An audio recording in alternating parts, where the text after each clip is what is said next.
Tuesday, everybody. Already, it's Tuesday. We're so excited. Our team is on their way to Atlanta as we speak. But today, first, we're going to talk about supercapacity EV batteries, Frontline retailers, and Chatbot Drive Thrus. I didn't think I was going to land that. Wow. You landed that plane strong. I was like, you hit capacity, and I was like, there's no way he's getting there. That's what I said. How are we going to make this happen? Oh, we have that pregame team feeling. Converging. We had Chris, our lead writer. He rolled in with his family yesterday. We got Nathan and Danielle rolling in today. We got my family's rolling in today to Atlanta. It's literally, we were like early on in this project. We're only going to need half of the Asodu team down in Atlanta. Well, happens that the whole crew is coming. So if you're in Atlanta, you cannot miss it, because when our whole crew gets in town, the whole attitude, the whole energy totally gets amplified.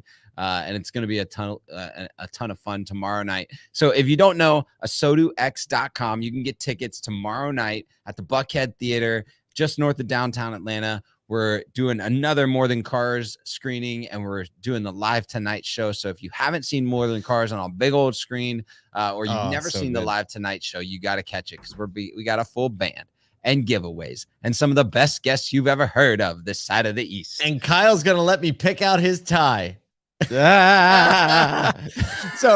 I was like, Kyle, I think I'm doing a blue tie this time. We did black ties for all the last shows. Oh, no. And he was just like, when do I have time to get that? He goes, and I don't mean in a way like, oh my gosh, when do I have time to do that? He's like, no, literally, when do I have time to do that? I was like, I'll get you one. He's like, don't get me one of those big old fat ties that you like to wear. I don't know where he got that from, because if you look at every picture, my tie is maybe even thinner than his. But I was like, okay, no fat tie for Kyle. And here's how we're going to do this. Ready, Kyle? I'm going to pick out two, and I'll let you choose which one you want. It's the old, like the kids. Look, okay, you cut the cookie. The one kid cuts the cookie. The other kid rock a colored tie. I've been in the car business, Paul, for a hot minute. Back in the day when it was ties and white shirts every day, no matter what. So I can rock a tie. You throw a pink tie on me, we'll be ready. We're going blue. We're going blue. All right. Blue works. Still have to coordinate. I know.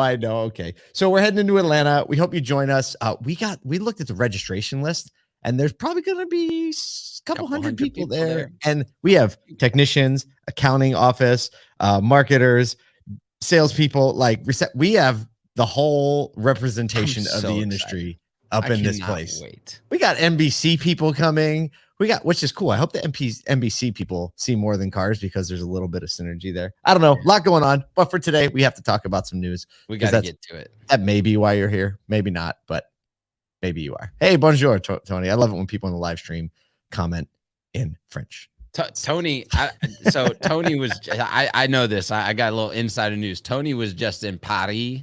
Oh, so okay. He's still feeling it. French in it. You know what I mean? Mm-hmm. He hasn't come off the high. I understand. All right, let's talk about some news. Amidst the turbulent season, we talked about this yesterday. Following its annual shareholder meeting, Toyota dropped some details on their upcoming battery technology, outlining their plan to become a leader in the EV space. The car maker plans to launch new battery technology and refine its production system for efficient manufacturing. This is super impressive. I was like, leave it to Toyota. They revealed its plan to develop solid-state batteries for EVs capable for as much as, get this, 900-mile range, as software systems that just auto-update. This is exactly what I was saying. I said this like 2 weeks ago. Is Toyota's just kind of do the Apple thing. They're just like, yeah, everybody's doing a thing. Don't worry about it. Then they're just going to come in and pow, just hit everyone with a 900-mile range solid-state battery. So stick with me on this. They outlined actually 5 new batteries that will debut by the end of the decade, starting with next generation lithium-ion power pack to be released in 2026. Later versions, get this is my favorite. It's a bipolar lithium-ion phosphate battery. Sounds like it needs a little counseling. Also, a nickel-based bipolar lithium-ion. Oh, wait. I had that in there twice. No. Oh, yeah. The same thing without the phosphate. Lithium, but with nickel. Yep. There you go. Lithium with phosphate, as well as 2 other solid-state batteries. They are deploying aerodynamics for their next-gen EVs that deploy literal rocket science. It's pretty fun to say. And they're overhauling their production system. Big surprise there to reduce costs and improve efficiencies with new techniques including gigacasting, self-propelled production, and other innovations. So, I mean, Wow. Toyota, if I think there are probably a few people that were at the shareholder meeting, maybe like piling on the rabbit for a minute, that are just like, ooh. They were like, wait. Had a plan. Ding. There it is. We got a plan. And they're out kicking the coverage. It doesn't surprise me at all, if you've been around the auto industry at all for the last, 40 years at this point, whether or not you love the Toyota car or the brand or the drive or anything, it doesn't matter. Their approach to manufacturing, to research and development, to consumer insights, to driving brand through their dealer partners, all of those approaches are just measured and accurate. And they may seem late to the game sometimes, but literally, Paul, right now, I've talked to 3 Toyota dealers this week, meaning yesterday, that are still selling through 70% plus of their inbound inventory. Right. Believe they it. Can't keep ground stock barely, and their customers love them. They're happy. Jim Elliott chimed in on a live stream. Toyota is never the first mover, but ultimately the best mover. I don't think we could have said it better ourselves. Yeah. Couldn't have said it better myself. Speaking of movers. Stop. Hey. Segue. Time. So they had strategized cutting off frontline retailers and going direct to consumer instead. Who are we talking about? Not an automaker. No, Nike. Nike is now reversing course and reintroducing wholesale partners back into their business model. The decision comes after Nike significantly reduced its number of retail partners in 2017 through 2022. We had talked about this story several times last year as they were backing off, saying our direct-to-consumer sales are strong. We're going vertical. And they cut ties with DSW, sporting goods stores, Urban Outfitters, Zappos. They cut ties with all these folks. And now they're acknowledging the importance of providing multi-channel options for customers who like going into the store and like seeing the product and like talking to a person. And so they're also working on improving their relationship with Foot Locker, who they didn't really disrupt that much, but they did pull back some of the leverage. So I thought this was an interesting story to come in there just to kind of go along with the narrative we've been seeing that people actually want to come into stores. Gen Z wants to come into a store. And they not just want to come into any store. They're still like where optionality in shopping actually makes a lot of sense. And so you look at this and Nike has stores, Nike has brick and mortar, but they get the opportunity now to have a wider distribution. More people in more places can browse their brands, and I mean, I don't know if you noticed this, but in a lot of these different like sub brands and wholesalers, they actually produce different product lines to meet like market just for that brand, right? Exactly. Price point and hit the style preferences. Yeah, so it makes a lot of sense especially when in those marketplaces you already have all of your competitors listed there as well. It's really interesting because this was something that back to like an Apple reference, they initially didn't have a lot of distribution partners, but have figured out how to work with their distribution and wholesale partners to still maintain a lot of brand equity, but also play in the spaces where everybody else is. Like, for instance, you used to never see Apple at a Best Buy, right? But now they've worked with Best Buy to craft an experience inside their retail model, especially their brick and mortar retail model. And that's what Nike has done so well with brands like Foot Locker, where it's like they actually have dedicated space. Their retail branding is synchronous with everything that they do from a direct to consumer side of things in the Foot Locker. So I think that this is really important, especially when we think about like, okay, franchise retailers have a bunch of used cars, multiple different options across brands, but also have dedicated retail space for their primary brand. How do you navigate that? How do you navigate the communications? Are all like important things that we need to be thinking about and talking about. And it's cool to see one of these big brands lean back into wholesale partners. I think bringing getting the wheels to the ground on automotive, it's just retail buying behavior. And to see indicators like this should have OEMs leaning in and saying like, okay, and granted, the rhetoric on going direct to consumer has died down quite a bit. Absolutely. In the last 6 to 9 months, right? It was all people were talking about a year ago. And so it seems like it's quietly making a shift as the case for dealer network, as the case for people being able to be served by local people who understand the product and put all of their time and energy into it. But this should just be another tick in that side of the consideration matrix, where I think the retail customers are just telling us what they want, and Nike happens to be paying attention to the order. Speaking of ordering. Stop. Segue. Time. This is a fun one.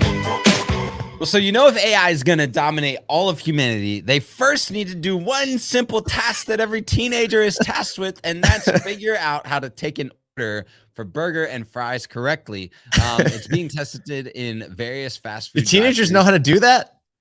Some of them, some of the best ones. They all work at Chick-fil-A, right? As my kids say, they say Chick-fil-A. Chick-fil-A. Major fast food chains like White Castle, McDonald's, Wendy's, Dunkin' Donuts are all testing AI chatbots to take orders through their drive-thrus. And they've been designed to streamline operations, reduce workload. Customers have started to have a little bit of varied responses. Actually, in particular with White Castle's new bot, Julie, even with like her prompt politeness, ability to take the order, 3 out of 10 customers right now are still requesting a human on the other side of that exchange after things are not going exactly as they would have planned. White Castle's VP of Operations, Michael Gwynnon, said, unlike a human, the chatbots are never shy about selling more, nor do they need a break or get distracted by other business. He's like, basically, they don't have iPhones. Yeah. or one AirPod in their ear listening right, to exactly. something on the other side. I could never understand that. John Lewis, a retired carpenter from a nearby Lowell, had to repeat his order for onion rings several times, and he called the system, quote, a pain in the butt. Yeah. I think they should have named it Jules, first of all. I think Julie is too buttoned up for White Castle. I think it should have been Jules. That's fair. Definitely should have been Jules. I don't know. I've seen some buttoned up White Castles, so well, I haven't. Not you'll bring me to one sometimes.